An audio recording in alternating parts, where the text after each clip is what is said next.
So welcome to lesson number 8 on our series of study on the book of Revelation.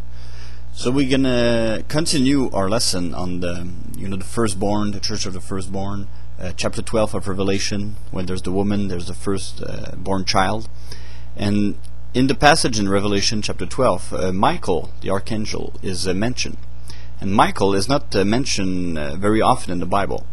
So we're gonna look at the Old Testament passage that is exactly the same as Revelation 12, and we'll have more clues on that. So it's in Daniel chapter 12, 1 to 12. So in Old Testament prophecy, most of the time they are not in chronological order, because it's so far in the future that they just prophesy, and it's like seeing a mountain range. You see just one big mountain range, but as you get closer, you see there's many mountains and valleys. But from far away, you just see like a bunch of mountains. It's a bit the same. All the prophecy concerning Messiah, for instance, the Messiah, they prophesy like, oh, the Messiah will come as a lamb, or oh no, the Messiah will come as a lion, or a servant and king bring back his kingdom. So everything was a big package of prophecy, very far ahead, but they are not necessarily in chronological order, because there's more than 2,000 years between Jesus coming as a lamb to suffer and Jesus coming back as a lion to judge and reign. So it's the same thing with Daniel 12. That's why we have Revelation. Revelation, everything is in order, so we can see how to put the prophecy from the Old Testament according to the Revelation timetable. So let's look at Daniel 12, 1 to 12. And at that time shall Michael stand up, the great prince, which standeth for the children of thy people. And there shall be a time of trouble, such as never was since there was a nation, even to that same time. And at that time thy people shall be delivered, every one that shall be found written in the book. And many of them that sleep in the dust of the earth shall awake. You see that sleep. So it's the same terminology that Paul used. Describe, it's an euphemism for those who died. So those who died in Christ. So those who are asleep in the dust of the earth shall awake, some to everlasting life, and some to shame and everlasting contempt. And they that be wise shall shine as the brightness of the firmament, and they that turn many to righteousness as the stars forever and ever.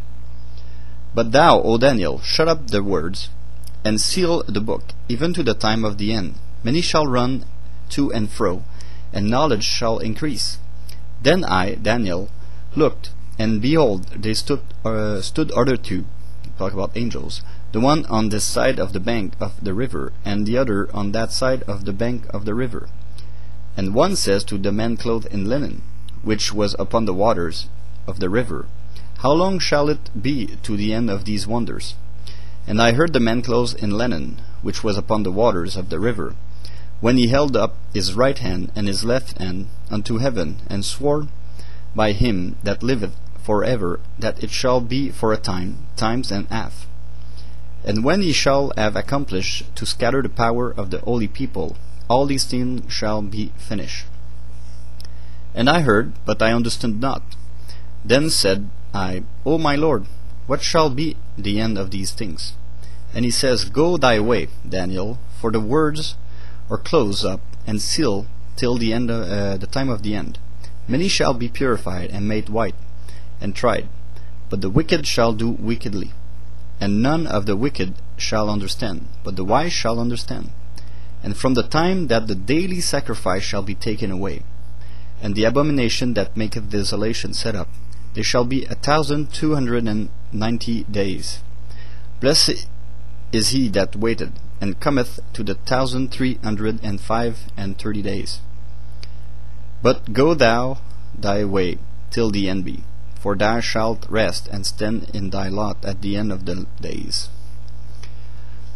So we see many things here. We'll see the similitude with the Revelation. So we see first that Michael stood up, and there's a lot of people who sleep will be awakened. So we saw that in part 1. Let's look at verse 5 to 7 in Daniel, when we see two angels, and the one raises right hand and left hand, and he swear that there will be for a time, times and a half. We're going to see the same scenario but slightly different in Revelation 10, 4 to 7. So we can link the resurrection of the dead in Daniel 12:2 to the seventh trumpet. So that's another verse that confirms that the resurrection of the saint is really at the seventh trumpet. So Revelation 10, 4 to 7. So, and when the seven thunders had uttered their voice, I was about to write, and I heard a voice from heaven saying unto me, Seal up those things which the seven thunders uttered, and write them not. So you see the same scenario. And the angel which I saw stand upon the sea and upon the earth lift up his hand to heaven, so only one hand here, and swore by him that liveth forever and ever, who create heaven and the things that therein are, and the earth and the things that therein are, and the sea and the things which are therein, that there shall be time no longer. So you see, slight different. There's no more time. But in the days of the voice of the seventh angel, when he shall begin to sound, the mystery of God shall be finished, as he hath declared to his servant the prophet. So we see the same similitude. So we can really use Daniel 12 in Revelation, because it's the same scenario that is repeated. So in Daniel 12, it talks about the daily sacrifice. So what is that? So we're going to talk about the daily sacrifice. But first, let's look at Revelation. We're going to read again in chapter 12, verse 7 to 12. And there was a war in heaven. Michael and his angels fought against the dragon. So you see that's verse 1 in Daniel 12. It's the same scenario. And the dragon fought and his angels, and prevailed not, neither was their place found any more in heaven. And the great dragon was cast out, that old serpent, called the devil, and Satan, which deceiveth the whole world. He was cast out into the earth, and his angels were cast out with him. And I heard a loud voice saying in heaven, Now is come salvation, and strength, and the kingdom of our God, and the power of his Christ. For the accuser of our brethren is cast down, which accused them before our God day and night. And they overcame him by the blood of the Lamb, and by the word of their testimony, and they loved not their lives unto the death. Therefore rejoice, ye heaven, and ye that dwell in them. Woe to the inhabitants of the earth and of the sea! For the devil is come down unto you, having great wrath, because he knoweth that he hath but a short time. In Daniel, it talk about the same scenario, and it talk about the daily sacrifice will be taken away. So we know that the Old Testament is the shadows of things to come. So let's look what is the daily sacrifice, or what was the daily sacrifice in Moses' time. So let's look at Exodus 29, 38 to 39. So it described the daily sacrifice. Now this is that which thou shalt offer upon the altar, 2 lambs of the first year, day by day continually. The one lamb thou shalt offer in the morning, and the other lamb that shalt offer at even. So you see, day after day continuously. So there was a sacrifice that was done, 2 lambs, one in the morning, one at night, and it has to be burned, one for the day, they burn 12 hours, and then at the end, at the night, they burn another one that burn all night. So that way, 24/7, there was a sacrifice there. Why? Because that was for sin. It has to burn continuously, in day and night, for the entire 24-hour period, 7 days on 7, all year long. So forever. Why? Because we sin 24/7. We sin all the time. So we need a sacrifice all the time to cover our sin. So who is the real sacrifice? Because these were the shadow of things to come. The real sacrifice is Jesus, because Jesus died for our sin. So the daily sacrifice, Jesus is presenting himself day and night for us to intercede, because we sin day and night. So the classic interpretation is the need of a third temple made of stone, so we can sacrifice lamb and cows and goats again, and at one point the Antichrist will cause to cease the daily sacrifice.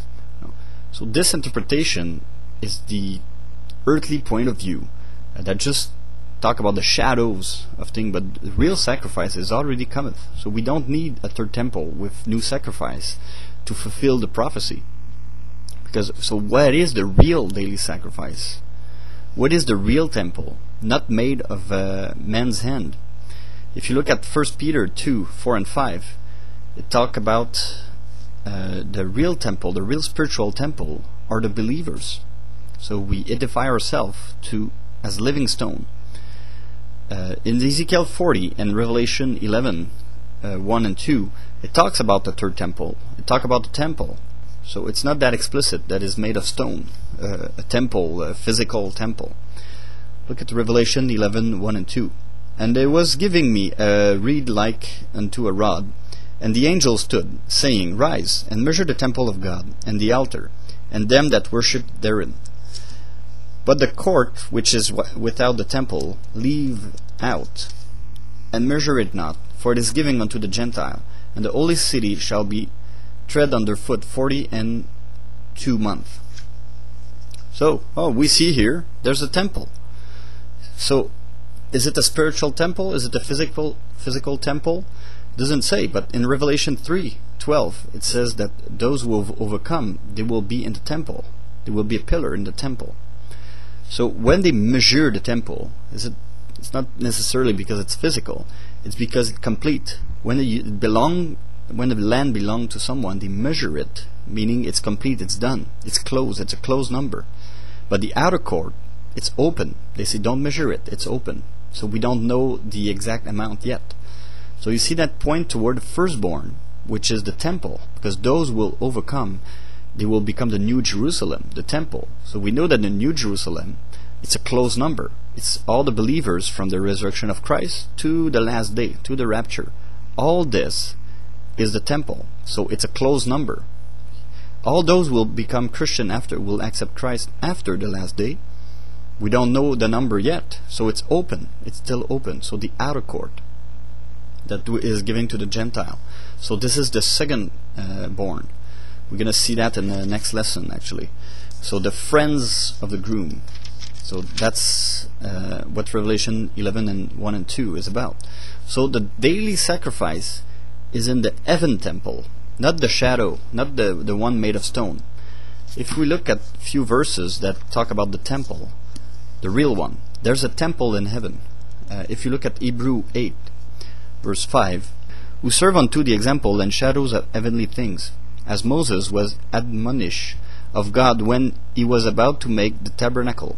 For see, said he, that thou make all things according to the pattern sheweth to thee in the mount. So Moses saw the real temple, and he has to reproduce an exact replica, a shadow of things to come. If you look at Hebrew, or a shadow of a spiritual thing, Hebrew 9:24, it says, For Christ is not entered into the holy places made with hands, which are the figure of the true, but into heaven itself, now to appear in the presence of God for us. See, when Jesus told Mary, he's like, don't touch me, I haven't went to my present to my Father yet. We see that in John 20. He was talking about going to the real temple. So there's a real temple in heaven. The temple in Jerusalem during Solomon time was just a shadow, was just a replica of the real thing. So we're going to see in Zechariah 3:1-4 a scenario of what is actually going on in heaven in the temple. So, and he saw me, Joshua, the high priest, standing before the angel of the Lord, and Satan standing at his right hand to resist him. And the Lord says unto Satan, The Lord rebuke thee, O Satan, even the Lord that has chosen Jerusalem rebuke thee. Is not this is bring plucked out of the fire? Now Joshua was clothed with filthy garment, and stood before the angel. And he answered, and spake unto those that stood before him, saying, Take away the filthy garment from him. And unto him he says, Behold, I have caused thine iniquity to pass from thee, and I will clothe thee with change of raiment. So we see the scenario that Satan is there before the Lord, and he's accusing us. He's accusing us day and night. And Jesus stood there to defend us. So the scenario day and night, why do we need a daily sacrifice? Why the lamb has to burn on the morning for all day, and at night, in the evening for all the night? Because we have filthy garment. We sin all the time. So we need a continuous sacrifice. So why do we still need a daily sacrifice nowadays? Because Satan is still accusing. So understanding that, we understand more Revelation 12 verse 10 when it talks about Satan that is accusing. And I heard a loud voice saying in heaven, Now is come salvation and strength, and the kingdom of our God, and the power of his Christ. For the accuser of our brethren is cast down, which accused them before our God, what? Day and night. So the accuser accused day and night. So we need a sacrifice, the real one, Jesus, presenting his sacrifice in the real temple day and night. So that's why we need the daily sacrifice. But once there's the rapture and the accuser, so Satan is cast down on the earth, he's not accusing anymore. So we don't need the daily sacrifice. That's why it says salvation has come. So we don't need the daily sacrifice anymore because there's no more accuser. So here, therefore, he will remove the daily sacrifice, will be removed. So it doesn't talk about the real temple, physical temple made of stone in Jerusalem, when we're going to burn cows again and lamb again, and this will cease. Why will Jesus come back to the prophecy will point towards something so materialistic, when even during Jesus' time he was talking about his own body when he talked about the temple? These are all the shadows of Jesus, what he accomplished on the cross. So there's no need of a physical temple, because the daily sacrifice will cease, that point toward Satan that has been cast down. He's not accusing day and night anymore. I'm not saying that there won't be a physical third temple in Jerusalem. That's because the Jewish want to build it. So it might be built, but that's nothing to do with the fulfilling of the prophecy of the Bible. I call that a decoy. A decoy is only something to divert our attention to the real thing. So I will stop here for now, and next time we're going to continue reading chapter 12 again, and we're going to see the remnant of verse. And he's going after the woman, because he didn't succeed to eat the child.